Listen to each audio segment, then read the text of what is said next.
Hi there, welcome to No Nonsense Whiskey. My name is Vin PF and on today's episode we're doing another Whisky in, Whisky out, this time for the month of January 2024.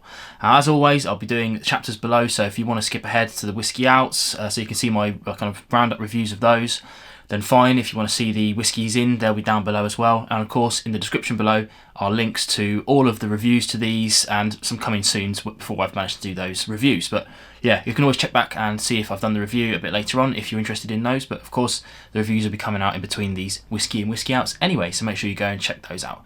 Without further ado then, let's get into the whiskies in this month and we'll see what we've got. First one then, we've got the Mikkeltor, the original 5-year-old. Now, I originally did this as part of a tasting pack for the whole core range of it, and this one here, I think it pretty much came out as like one of my second favourite of it. Like the first one was the Turbo, which was obviously really good. I've done my review of this already, so if you want to check out my full thoughts on that, then please do go and check it out. It's a good drop, you know, and it should be readily available. Not sure about worldwide, but definitely in the UK, it's readily available.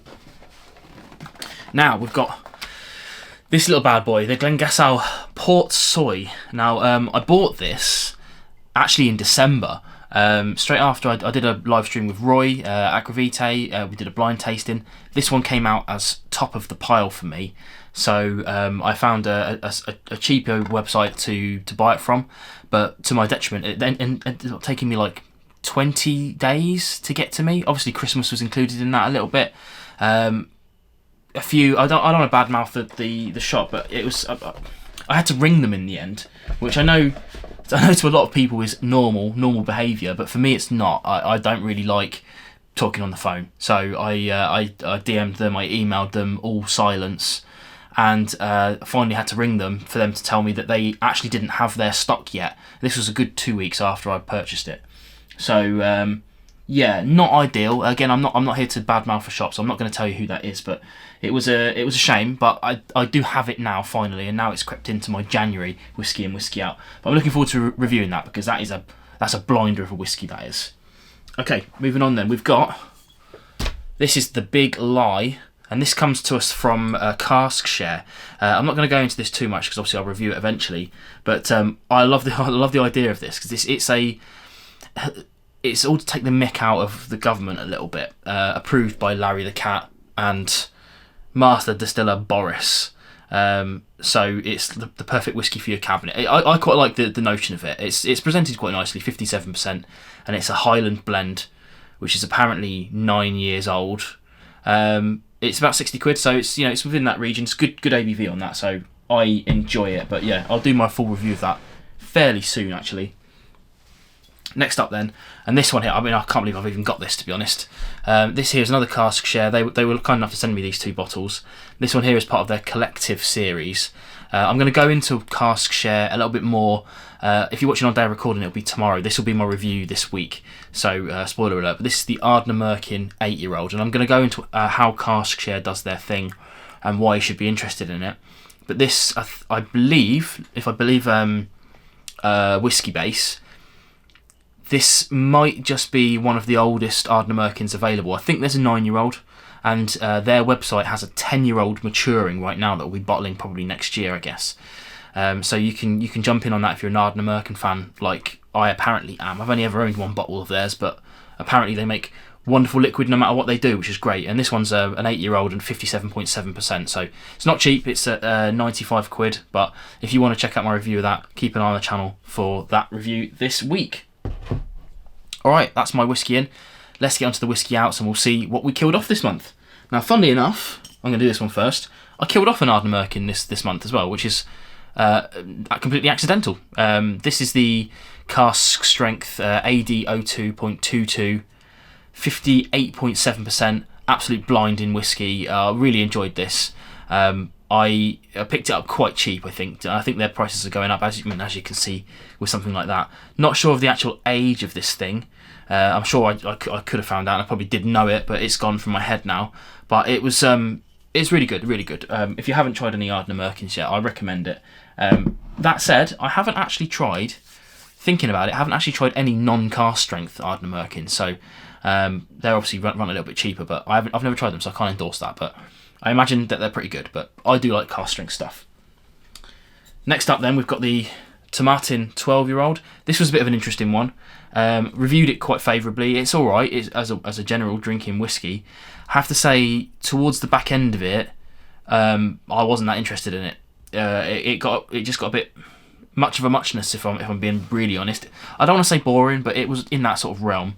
I did reach for it quite a lot. Obviously, I've killed it. This bottle came to me last year, so it I don't think it even made my whiskey collection videos, but it is what it is.